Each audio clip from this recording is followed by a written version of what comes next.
জানুয়ারি থেকে শুরু হয়েছে বিজেপির পরিবর্তন সংকল্প সভা। শুভেন্দু অধিকারী, সুকান্ত মজুমদার, দিলীপ ঘোষকে দেখা গেছে সভা করতে। এবার এই সভায় যোগদান করতে দেখা যাবে নরেন্দ্র মোদীকে।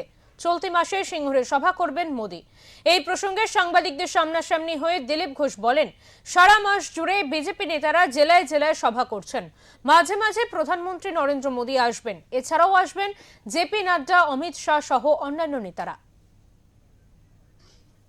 এখন মাননীয় রাজ্য সভাপতি রাজ্যে রাজ্যে ঘুরছেন, আর বিরোধী দলের নেতা আমাদের তিনিও জেলায় জেলায় সভা করছেন। তো জানুয়ারি মাসে সমস্ত জেলাতেই কোনো না কোনো নেতা সভা করে নেবেন। আর মাঝখানে মাঝখানে মাননীয় মোদিজি, মাননীয় অমিত শাহজি তারাও আসবেন। মাননীয় জগৎ প্রসাদ নাড্ডা আমাদের প্রেসিডেন্ট, তিনিও আসছেন।